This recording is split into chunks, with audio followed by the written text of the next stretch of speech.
నవవిధ భక్తి రీతులు. అర్చనం. శ్రీ విష్ణోరర్చనం ఏతు ప్రకుర్వంతి నరాభువి తే యాంతి శాశ్వతం విష్ణోరానందం పరమం పదం.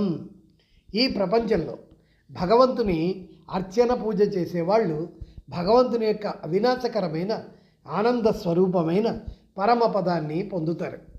భగవంతుని గురించి భక్తుల ద్వారా విన్నటువంటి శాస్త్రాది గ్రంథాల్లో చదివినటువంటి లోహాదులతో తయారు చేయబడిన విగ్రహంలో కానీ చిత్రపటంలో కానీ దర్శించినటువంటి మన మనస్సుకు నచ్చిన ఏదైనా భగవత్ స్వరూపానికి బాహ్య సామగ్రితో కానీ భగవంతునికి చెందిన ఏదైనా తమ తమ అభీష్టమైన భగవత్ స్వరూపానికి చెందిన మానసిక మూర్తిని నిర్మించుకొని మానసిక సామాగ్రితో కానీ లేదా సకల భూతాలలో పరమాత్మ స్థితిని భావించుకొని అందరినీ సమాదరించి సత్కరిస్తూ యథాయోగ్యంగా నానా విధోపచారాలతో శ్రద్ధాపూర్వకంగా భక్తిపూర్వకంగా పరమాత్మనికి పరిచర్యలు చేయడం కానీ ఆయన తత్వ రహస్య ప్రభావాలను తెలుసుకుంటూ ప్రేమ నిండిన హృదయంతో ముగ్ధులు కావడం కానీ అర్చన భక్తి అనబడుతుంది.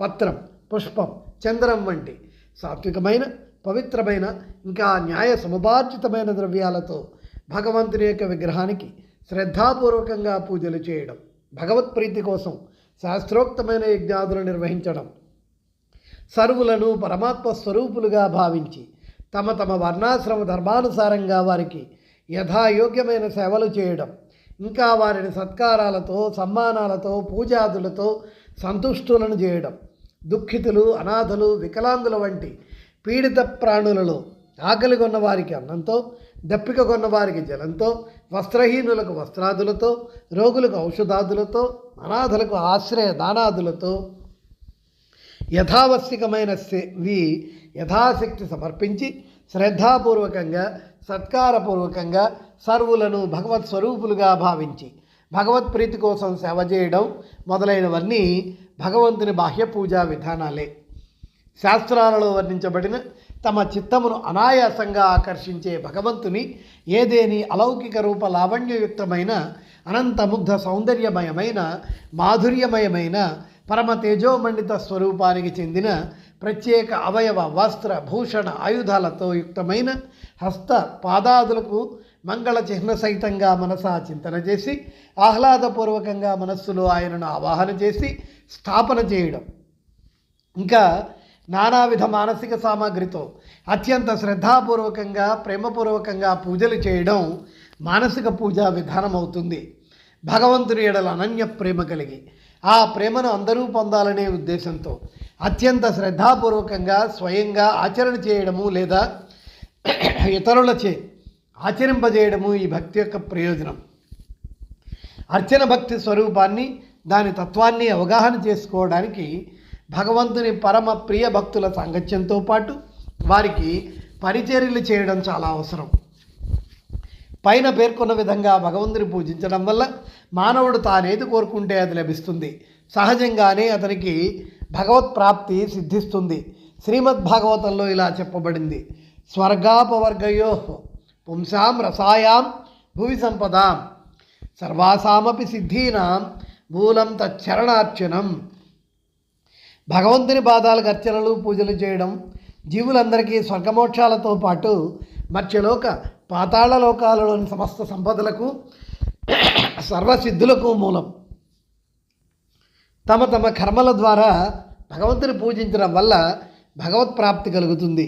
ఈ విషయాన్ని పరమాత్ముడు స్వయంగా భగవద్గీతలో ఇలా ప్రకటించాడు: యతః ప్రవృత్తిర్భూతానాం ఏన సర్వమిదం తతం స్వకర్మణ తమభ్యర్చ్య సిద్ధిం విందతి మానవః.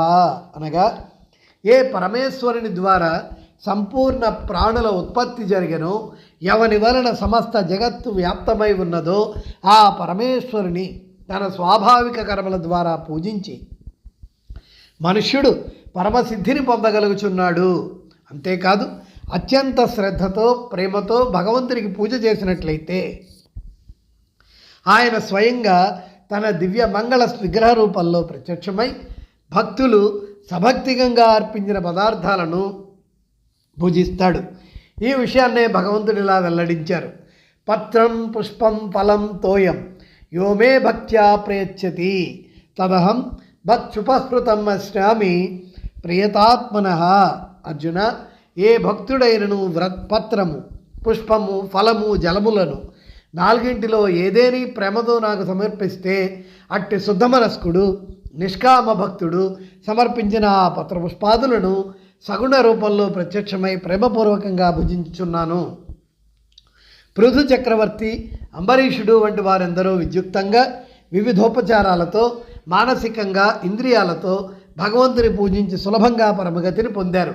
వీళ్ళ విషయం అలా ఉంచితే ఏ విధమైన ఉపచారాలు లేకుండానే కేవలం భక్తిపూర్వకంగా పూజలు చేసిన కుచేలుడు కేవలం అటుకులతో, గజేంద్రుడు పుష్పాలతో, ద్రౌపది శాఖపత్రంతో పూజించి పరమసిద్ధిని పొందారు. శబరి వంటి నిమ్న జాతి స్త్రీ కూడా రేగుబళ్లతోనే పరమాత్మను సంతుష్టుడి చేసి పరమపదాన్ని పొందింది. కాబట్టి భగవత్ ప్రేమలో విహ్వలులై శ్రద్ధాపూర్వకంగా తమ తమ అభిరుచులకు అనుగుణంగా భావానుసారంగా భగవంతుని అర్చించుకోవాలి.